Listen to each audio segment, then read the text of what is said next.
So hello everyone, our today's topic is surrogacy. Surrogacy का मतलब क्या होता है? Basically surrogacy means the couple who are not able to produce their own offspring. वो लोग अपने बेबी को इस वर्ल्ड में लेके आते हैं किसी थर्ड पर्सन के थ्रू, तो उसी को हम बोलते हैं सैरोगेसी। और जिस पर्सन के थ्रू यहाँ वर्ल्ड में लेके आते हैं उसको बोलते हैं सैरोगेट मदर।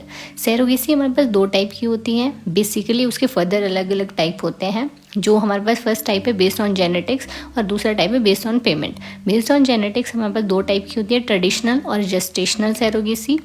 ट्रेडिशनल सैरोगेसी क्या होती है? इसमें जो सैरोगेट मदर होते हैं उसी के एग को हम यूज़ करते हैं फर्टिलाइजेशन के लिए, और ये जेनेटिकली रिलेटेड होती है चाइल्ड के साथ, मीन्स जेनेटिक मदर होती है चाइल्ड की। और जेस्टेशनल सैरोगेसी में हमारे पास एम्ब्रॉय जो होता है उसको हम आईवीएफ के थ्रू लैब में क्रिएट करते हैं और उसके बाद सैरोगेट मदर में इंसर्ट करते हैं। और बेस्ड ऑन द पेमेंट दो टाइप की होती है, एल्टरूस्टिक एंड कमर्शियल। एल्टरूस्टिक ही जो सैरोगेसी है वो हमारे पास इंडिया में अवेलेबल है, और कमर्शियल सैरोगेसी इंडिया में बैन है क्योंकि इसका बहुत ज़्यादा मिसयूज़ किया गया था। तो एल्टरूस्टिक सैरोगेसी हमारे पास वही कपल अवेल कर सकते हैं जिसमें जो सैरोगेट मदर है वो उनकी कोई क्लोज रिलेटिव बनने के लिए रेडी होती है। ठीक है, तो एल्टरूस्टिक सैरोगेसी जो होती है इसमें जो सैरोगेट मदर है उसको कुछ भी पेमेंट नहीं की जा सकती। और इसमें जो एल्टरूस्टिक मदर सैरोगेसी में जो मदर एल्टरूस्टिक सैरोगेसी परफॉर्म करने के लिए रेडी है वो सिर्फ लाइफ में एक ही बार सैरोगेट मदर बन सकती है।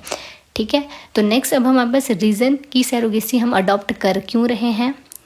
कोई कपल्स जिनमें इनफर्टिलिटी होती है या फिर कोई मेडिकल कंडीशन है जिसमें उनकी रिपीटेड मिसगैरेज हो रहे हैं, या फिर कोई सेम सेक्स कपल है या कोई सिंगल पेरेंट्स है, इन सभी के केसेस में हमारे को अच्छा ऑप्शन लगता है। ठीक है, सैरोगेसी इंडिया में ओनली एल्टरूस्टिक अवेलेबल है, कमर्शियल बैन है।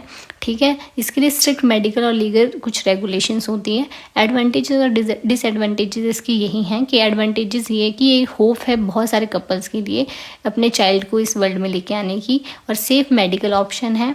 और डिसएडवांटेजेस यही है कि इसमें इमोशनल स्ट्रेस है, थोड़ा एथिकल कंसर्न भी है, और लीगल थोड़ी कॉम्प्लेक्सिटी है। ठीक है, so that's all about the surrogacy. अगर आपको लेक्चर अच्छा लगा हो please do like, share, comment and subscribe. Thank you.